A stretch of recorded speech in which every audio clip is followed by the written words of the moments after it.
মুসলিমদের পতনের মূল কারণ হচ্ছে বিজাতির অনুসরণ। আল্লাহ রাসূল সাল্লাল্লাহু আলাইহি ওয়াসাল্লাম ইরশাদ করেছেন, ইজা তাবায়াতুম বিল আইনা ওয়া আখাযতুম আযনাবাল বাকর ওয়া রাদিতুম বিয-যার'i ওয়া তারাকতুমুল জিহাদ সাল্লাল্লাহু আলাইকুম যুল্লান লা ইয়ানজাউহু হাত্তা তারজিউ ইলা দীনিকুম। এটা 3462 নম্বর হাদিস আবু দাউদ শরীফের। রাসূলুল্লাহ সাল্লাল্লাহু আলাইহি ওয়াসাল্লাম ইরশাদ করেছেন, তোমরা যখন সুদের সাথে সাদৃশ্যপূর্ণ ব্যবসা করবে, সুদের সাথে পুরোপুরি সুদ না, হিলা করে সুদ। কি করে সুদ? এগুলো ব্যাপক রূপ লাভ করছে বাংলাদেশ। যেমন আপনি 1 লাখ টাকা দিচ্ছেন কাউকে, 6 মাস পর 1 লাখ ফেরত নেবেন, কিন্তু প্রতি মাসে সে 1 বস্তা চাউল দিছে আপনারে খাওয়ার নামে। ওই যে 1 বস্তা করে খাইছেন না, ওইটাই সুদ। তো সরাসরি খান না, একটু ঘুরে খাইছেন। এটা হচ্ছে ইনা। এটা কি?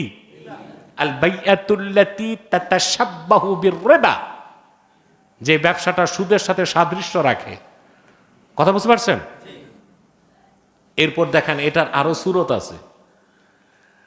শরীয়তে বাইয়ে মুআজ্জাল, বাকিতে ক্রয় বিক্রয় জায়েজ। বুঝতে পারছেন? এই টেবলটা আমি আপনার কাছে, আপনি আমার থেকে কিনলেন 1000 টাকায়, দাম আছে 600 টাকা, বুঝলেন? এখন আপনাকে আমি 1000 টাকা বিক্রি করলাম বাকিতে। কিসে? বাকিতে। আবার আমি আপনার থেকে টেবিলটা কিনে ফেললাম কিছুদিন পরে। বুঝতে পারছেন? আপনি টাকাও ফেরত দিলেন, টেবিলও ফেরত দিলেন, আমি কিন্তু হিলা করে সুদ খেলাম। বুঝেন নাই? এটা হচ্ছে বাইআত বিল আইনা ওয়া আখাযতুম আযনাবাল বাকর, আর গরুর লেজকে তোমরা আঁকড়ে ধরবে। ওয়া তারাকতুমুল জিহাদ ওয়া রাদিতুম বিয-যার'i, শুধু পৃথিবীতে কামাই রোজগার, বিশেষ করে কৃষিকাজের দিকে বেশি মনোযোগী হবে। ওয়া তারাকতুমুল জিহাদ, জিহাদকে তোমরা ছেড়ে দিবা। সাল্লাল্লাহু আলাইকুম যুল্লাহ, এটা দুইটাই আরবি চলে, যুল্লান জিল্লান। আল্লাহ তোমাদের উপর জিল্লাতকে, অপমানকে স্থায়ী করে দিবেন। অপমান, জিল্লাত, অবমাননা তোমাদের জন্য বরাদ্দ হবে।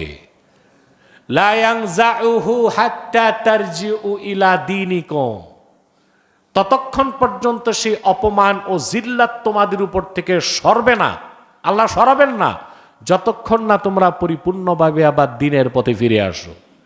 তাহলে সারা পৃথিবীতে মুসলমানদের অপমান, অপদস্থ, জিল্লতের মূল হচ্ছে দ্বীন থেকে সরে যাওয়া।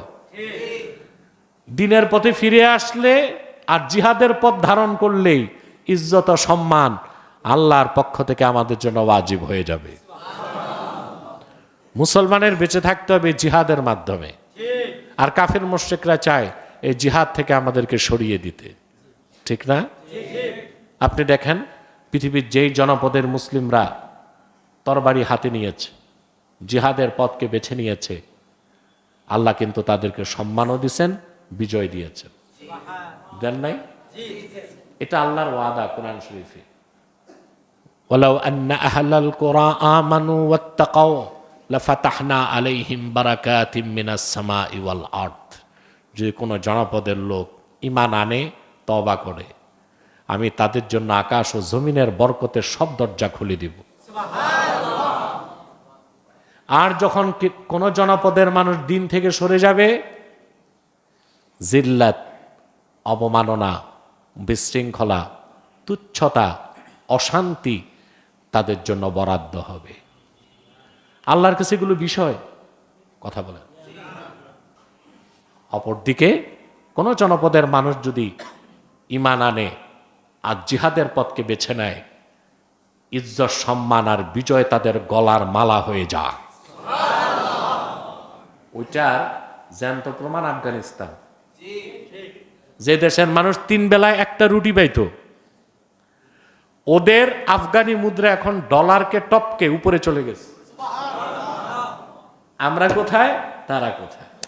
শুধুমাত্র প্রচলিত মানবরচিত মতাদর্শকে লাথি মেরে আল্লাহর কোরআনের আইনকে তারা গ্রহণ করেছে। হেরোইন চাষ বন্ধ, পপি চাষ বন্ধ, আফিম চাষ বন্ধ। ওই ক্ষেতগুলোতে এখন হচ্ছে স্যাফরন, জাফরান। সুবহানাল্লাহ। উন্নত মানের 1 কেজি জাফরানের দাম 3.5 লক্ষ টাকা। কত? আপনি যান বাইতুল মোকাররম, 500 টাকার জাফরান কিনবেন, 3-4টা সুতা দিবে, 3-4টা। ওইটাও জাফরান কেনার সন্দেহ আছে, শ্যামাই রঙায় রাখছে কিনা আল্লাহ ভালো লাগে। বাংলাদেশে তো কিছু নিরাপদ না, ওষুধ খাই এটা আটা ময়দা। এত দামি জাফরানে যে ভেজাল করবে না তার কোনো গ্যারান্টি আছে নাকি? পানির কলা, ডালিমের জুস সারা দুনিয়ায় তারা রপ্তানি করছে। 250 মাইল লম্বা খাল নিজেরা খনন করে ফেলতেছে, যা সুইস খাল থেকে অনেক বড় হবে। সত্যিকার অর্থে মানুষ যখন দিনের পথে ফিরে আসে আর জিহাদকে আঁকড়ে ধরে, আল্লাহর পক্ষ থেকে ইজ্জত আসে, সম্মান আসে, মর্যাদা আসে, সব আসে। আর দিনের বাইরে যখন মুসলমান যাবে, জিল্লাত, অবমাননা, লাঞ্ছনা ছাড়া কপালে কিছুই চলবে না। সেজন্য আল্লাহর হাবিব ইরশাদ করেছেন, ওয়াজুইলা যিল্লাতু ওয়াস-সাগার আলা মান খালাফা আমরি ওয়া মান তাশাব্বাহা বিকওমিন ফাহুয়া মিনহুম। আমার সুন্নাত, আমার সুমহান আদর্শের বিরোধিতা যারা করবে, অপমান অপদস্থতা তাদের গর্দানে সুপর্দ করা হবে। আর যে যে জাতির সাদৃশ্য অবলম্বন করবে সে জাতির বলে গণ্য হবে। তো যারা পহেলা বৈশাখের নামে মঙ্গল শোভাযাত্রা পালন করছে, আবার মুসলমানও থাকতে চায়, এই সুযোগ নাই। হাসর হবে তাদের পুরোহিত, ব্রাহ্মণ আর হিন্দুদের সাথে। যে যে জাতির সাদৃশ্য অবলম্বন করবে সে জাতির বলে গণ্য, ঠিক না? তাহলে অবশ্যই আমাদেরকে দ্বীনের উপর আঁকড়ে থাকতে হবে।